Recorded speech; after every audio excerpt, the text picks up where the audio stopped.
everybody out there, you're tuned in to 91.8 The Fan. You're in my corner, and I have two for the price of one, special guests. Would you guys like to unveil your not-so-secret identity? Sure, I'm Zack Johnson from Asymmetric Games. I'm the creative director of the video game West of Loathing. And I'm Kevin Simmons. I'm also from Asymmetric, and I'm a producer and a designer. Well, I'm very happy to have you guys on the show. This was really interesting for me to kind of go back and, the internet time machine, if you will, yeah. and kind of live in sort of the nostalgia of it. Especially when my guest relations manager told me that we were talking to you guys. And what I thought was really interesting is, for a lot of game developers, they generally don't have that much experience with. It's not even that early internet. It's weird to call it that, but with, browser-based games, when games weren't so easy to get a hold of on, like, Steam and everywhere else. Yeah, I guess there are a lot of people who are still sort of coming from the kind of Flash game era and making stuff now, but not too many things of the vintage of Kingdom of Loathing, which is our 14-year-old long-running web MMO. I realized a few years ago that Kingdom of Loathing had been around for significantly more than half of the amount of time that the web has existed, which is a weird thing. Want to feel old? Be old. I mean, it's not a bad thing, and in fact, I think the interesting thing is, not only did you guys get to work with it when the internet was still kind of in this primitive state, but it's interesting to see you guys release, your latest game and go in a more modernized, direction where it was released on Steam and greenlit and everything else. We try to say about like a decade behind the time. Like our Steam game kind of looks like a Flash game, and our web browser game kind of looks like it's from the 90s. So we'll probably do some sort of low poly thing next decade just to sort of try to keep up our pattern. Oh, good. That'll be great. And then by then it'll kind of be nostalgic for everyone. Exactly. That's a niche nobody's taken advantage of. I see. But for the fans and for people kind of interested in game development, I did want to ask, when deciding. Because you guys already had a successful platform with Kingdom. When you wanted to make this spin-off, was the choice to immediately release on Steam, like, the best choice? Or was there, like, some sort of internal debate, like, should we do a Kickstarter? Should we release it browser-based like we did with Kingdom? Like, what was the thought process there? Well, we definitely didn't want to make another browser game. And we kind of want to make something that was like ongoing, like KOL. KOL's been a long-term project that we've continued to develop for 14 years. We wanted something that we could like put together, support for a while, make some DLC, and then call it done as well. That was like a sort of important part of the process. And I guess we sort of hoped that rather, we were kind of looking at fail better games as a model. They're basically the only studio that I could describe as being significantly similar to us in terms of their arc. They made a web game called Fallen London, which was okay for a while, but sort of these games get old and they go into decline and they start making less money, and so you have to think about doing something new. And then when they made Sunless Sea, which was a standalone game sold on Steam, set in the same universe, it sort of revitalized both the old game and the studio by being really successful. And we've been very fortunate to have had more or less the exact same thing happen to us. With the success of West of Loathing, it's brought a lot more people back to Kingdom of Loathing. As far as the Kickstarter, I don't think we ever seriously entertained the notion of doing a Kickstarter for this game, did we, Kevin? Well, we talked about it a little bit, but we really decided that we wanted to try to sort of use all of the sort of juice and excitement about releasing the game in one burst. So we didn't do Kickstarter, we didn't do early access. We also only came out in one place on Steam instead of trying to do like a multi-platform thing. We wanted to try to have sort of the biggest impact we could and to climb the Steam charts for as long as we could, because that makes a huge difference in terms of your visibility and how many people see your game. And that seemed to help a lot. I don't know if that was the best strategy, but it worked for us. Yeah, I mean, it seems like the game has had a lot of success, and one thing that I'm seeing definitely quite a bit of is that it feels like it's in my inbox on YouTube every day. Like, everyone seems to be Let's Playing it, so that must be kind of fun to see, since I imagine that's something that, 14 years ago you didn't see with Kingdom. Yeah, Kingdom of Loathing is very, very difficult to stream, I think, just because it looks boring. We also thought, for what it's worth, we thought West of Loathing was going to be an unstreamable game as well, just because it's so text-heavy, and that's just turned out to not be true at all. People really enjoy reading the characters and telling the jokes out loud. I think having something sort of genuinely funny to say is something that a lot of streamers are excited about. Yeah, I think it just having us make the jokes so that they can just read them makes it easier for them to be entertaining, as long as the stuff that we've written is entertaining, which is just something that we hadn't considered. The kind of modern idea about how to make a game successful is, it has to be streamable, and we had sort of just said, well, that's not us, and it's never going to be, so we just sort of didn't. We just assumed that no one would stream the game, and we're really pleasantly surprised when it turns out everyone streams the game. Well, I mean, based on your previous experience with Kingdom of Loathing and a few of the other games that you've done as well, I would imagine that, trying to fit into the current mold of it has to be streamable, it has to be this. I mean, you guys have already proven that, through the years, that you don't need to fit into that mold.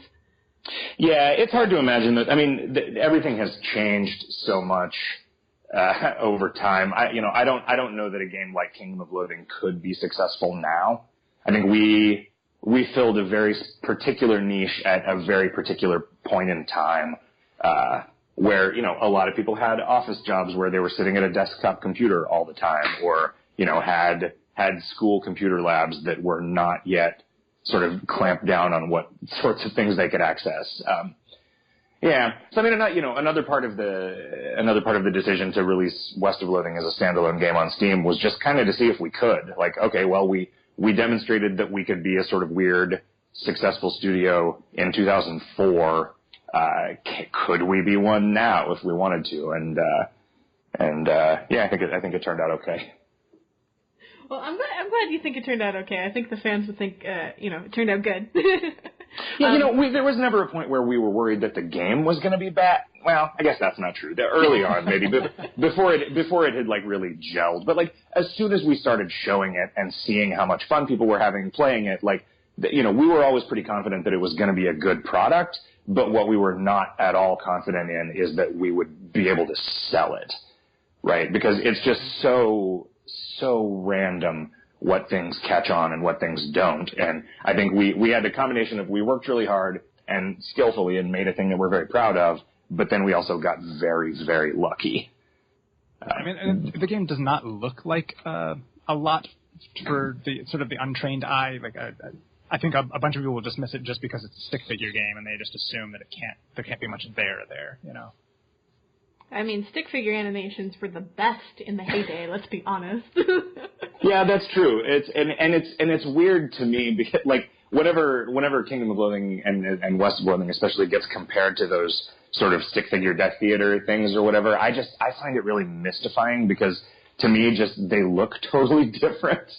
And I get that they don't really, but yeah, it's I don't know. It's been tricky for us to have. I guess not tricky because it just sort of happened on its own, but turning the really simplistic art style into something that kind of counts as a style and is sort of like recognizably on brand for us has really helped differentiate it. But like Kevin says, I think in some ways it's an advantage that it doesn't look like much, because then when you find out how much game there is, it is really delightful and surprising. And that, I think, has always been what Kingdom of Loathing has traded on. Like, it looks like this throwaway thing, but when you get into it, you realize, oh, wow, like 5 people have been cramming stuff into this for 14 years. There was a lot of stuff here. Well, I do have to ask, was there ever any point when you approached West of Loathing and you're like, maybe we should update, like, the art style to some degree? Was there ever any discussion about that, out of curiosity? No, this game was conceived as a Loathing game that would be in my art style from the beginning, basically. We made one other game in between Kingdom of Loathing and West of Loathing ourselves called Word Realms. That was it was done in Flash, and we did have a different artist and a different art style for that, and it was not well received. Yeah, it was not well received, and I think that partly, I don't know, because I am accustomed to working in a model where I can do most of the stuff in a game, I think it was really important to us, because when Kingdom of Loathing started, it was just me, so I had to sort of understand just enough programming to program it, and just enough database stuff to handle the back end, and just enough system administration to keep it up on the web, and just enough jokes to be able to write it, and then the art style is what it is because of that. But what that allowed me to do is, there was never a point where I couldn't just work harder to make it better. And I think that the lesson that we learned from the sort of game in the middle there was when the labor is divided really, really specifically, then you end up with a lot more bottlenecks, and you end up having to learn how to, sort of manage a team, which we also hadn't really figured out at that point. And so, yeah, I'm not going to say we're never going to make another game that I don't do the art for, but I don't really want to right now. I mean, I don't think there's anything wrong with that. I mostly just asked out of curiosity because, we're talking about kind of like more modern games and fitting into the box. So I was just curious if it was ever something that came up to think, maybe we can kind of squeeze into this box. Nah, never mind. Yeah, I don't know. I do think that with West of Loathing, definitely more so than Kingdom of Loathing. I mean, I know Kevin had said, what Kingdom of Loathing looks like a website from the 90s, and West of Loathing looks like a video game from the early 2000s, but I don't actually think it does. It doesn't. I'm really curious in 10 years whether West of Loathing is going to look and feel dated, or if the style choices are just so weird that they don't connect to a specific time. Well, I mean, when all of our interactions are on sort of weird virtual invisible displays, and and the implanted cyber eyes or whatever. Then, just being on a screen running on physical hardware in the real world will make it seem dated. Yeah. Yeah. I mean, if that's the future we're going to, I'm a little scared. That's it. I did say 10 years, and I think that might be a little ambitious, Kevin. We still don't even have our flying cars, and Back to the Future promised me that years ago. Yeah, that's true. But no, I want to wish you guys, congratulations for the success of West of Loathing. I hear the game is actually fairly long too.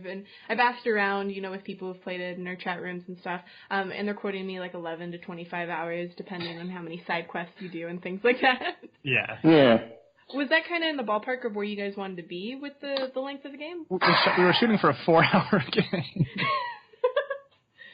Yeah, so the issue we overshot a little bit.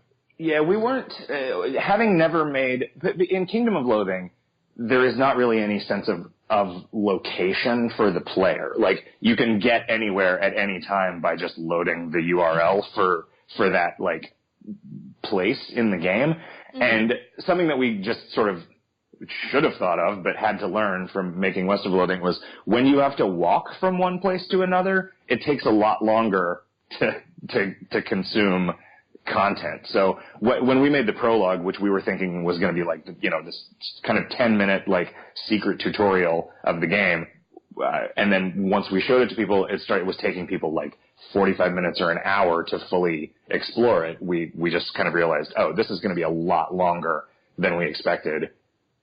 And I mean, really, it made me happy because I said, we just sort of get more bang for our buck content-wise.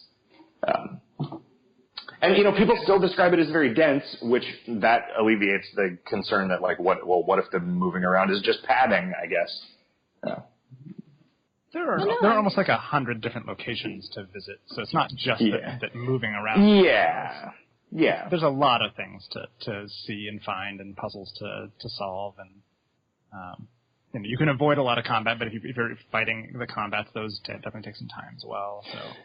But I guess in terms of how much stuff there is, the game is about the size that I wanted it to be when I was shooting for it being 4 or 5 hours. And the fact that it turned out to be 11 to 25 hours is just is kind of a weird bonus. We didn't account for it, but the fans are happy. I mean, the other nice thing is that it allows us to sell the game for $11 and have that feel like a deal when you're done. So it feels like a reasonable price to get into it because people will spend $10 on something that they're not really sure about, but then they'll feel like they really got their money's worth, which is great on, I think, both sides. Yeah, definitely. It's very well priced, in considering the market. I know that with video games lately, it feels like people are like, I only buy it if it's on sale or if it's like $2, and it's kind of like, man, like that's a little bit much. Yeah. Yeah, we've been thinking about that a lot in terms of what we're going to do with the iOS release, because even the great deal that the game is for the amount of content that you get, that's still a price that no one will pay on a phone. Yeah, I imagine mobile is something that's a little bit harder to gauge. Here's a funny story. I own a BlackBerry, so I'm not a mobile gamer at all. The only mobile gaming I do is actually on my desktop through things like BlueStacks. So for me, I treat them more like PC games because I have more of that mentality associated with it. I'm not picking up a phone and going somewhere. I'm playing on my desktop. Mm-hmm. So personally, I can't grasp the massive appeal of, spending, say, $40 on like a lottery draw in a game, but not being able to spend, $15 on the actual mobile game experience. You know what I mean? Like, so there's a disconnect that I personally don't understand as a gamer. Yeah, and I mean, I think it's the issue is that it's only 1 out of every 1,000 people that spend that, $40 or $100 or $1,000 or whatever. But no one would have, out of those 1,000 people, you wouldn't have gotten any of them if they had to spend $3 to get the game in the first place. So it's sort of like disastrous exploitative psychology. By the way, have you checked out our game, Kingdom of Loathing? It's a web game with an energy system and microtransactions. I don't think there's anything wrong with. Once again, I don't think there's anything wrong with it. And Kingdom of Loathing is free. Yeah. Right. Besides the microtransactions, but with like a full game that doesn't have microtransactions, I don't understand the disconnect on mobile. Just to clarify, so it doesn't sound like No, absolutely. I agree with you. And I just, Kingdom of Loathing, we try very hard to not have it be exploitative, and it predates most of the invention of the really gross ways of monetizing free-to-play games. So we're pretty safe there. But yeah, it's just such a weird space. So I saw somebody tweeted the other day, I can't wait to hear these people who spent $1,000 on their phone tell me that I shouldn't charge $3 for a game. Which is, I guess people are just accustomed to spending 50 cents or $1 on like a ringtone, and that's just the model that most people feel about spending money on their phone. Well, it's kind of like I saw this discussion a few weeks ago, so it's not as fresh in my brain. But people were discussing how physical copies of brand new games used to be $50, and now the norm is like $60. But people then were referring to, well, back in the 80s, there were some games that were like $100 or hundreds of dollars, depending on where you went. So, I mean, the only standardized model that exists is because people in the game community use it, or they're convinced to use it. And it feels like we're kind of breaking away with that with more indie games like Steam and things like that. But it also seems like we're falling back into the trap because you have people only waiting for deals. So it's like a dirty cycle. Yeah, and I mean, the consumer also doesn't know or care, nor should they have to care, like how much it costs to make a game. So, and it's really hard. It's really hard from the inside to just think about, like, how much money you've spent paying people's salaries over making this thing, and then you have to decide, is anyone going to pay $5 for this thing that is, 10 man-years of work? And that's depressing to think about from that side.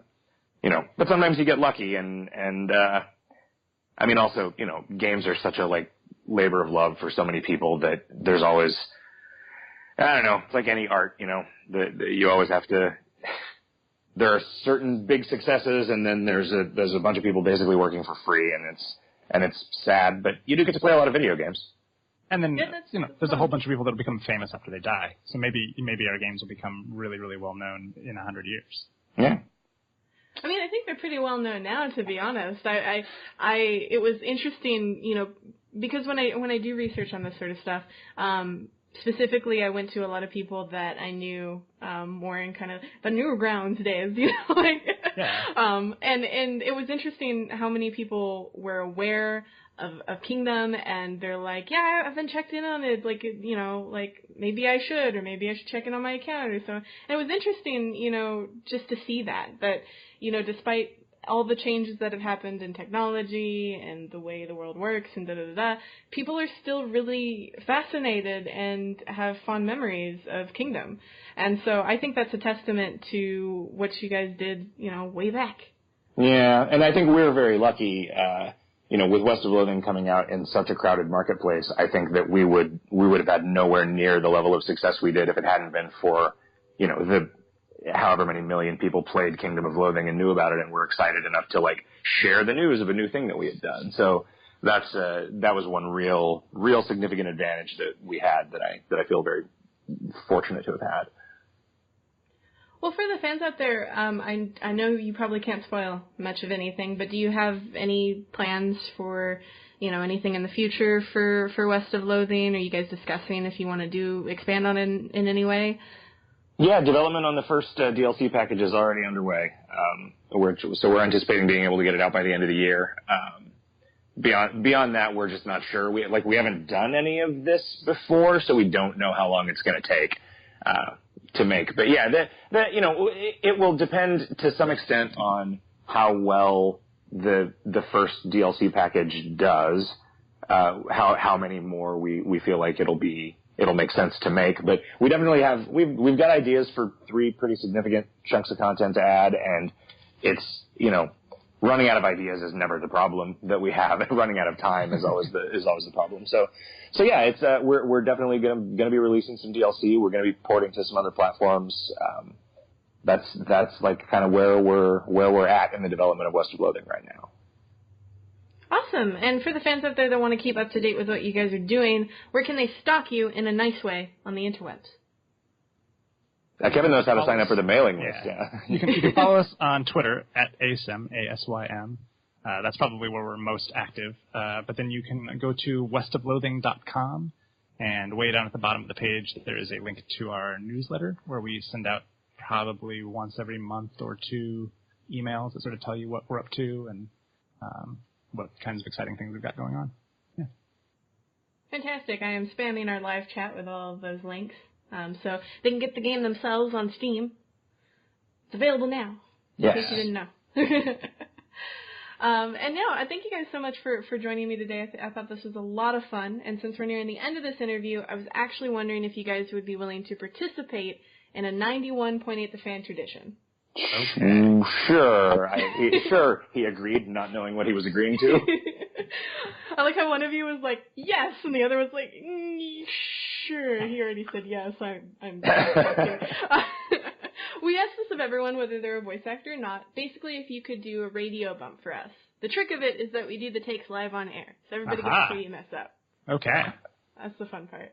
So because there are 2 of you, you guys can decide if you want to do it separately or together. Or every other word. Yeah, that'll be good. If you really want to do it. No. Do you pick the verbiage or what? Give me an example. Give me an example. I was actually getting ready to help type it out for you. Basically, we asked if you could say, hello, my name is, and I do this, and you can expand on whatever this is. And the important part is, and you're tuned into 91.8 The Fan. My keyboard sounds like shooting bullets. I swear to God, I'm not shooting anyone this time. But, we record it, and it's up to you guys if you want to do it together or figure it out, little powwow, all that kind of stuff. Probably easier to do it separately, just because of the Skype. We're not in the same room. Yeah. And also, we're not good at speaking in unison, even when we are in the same room. All right. Have you practiced? Is that an exercise in the office? Yeah, we have a kind of a weird culty chant sequence that we have to go through every morning before we can start working. None of that is true.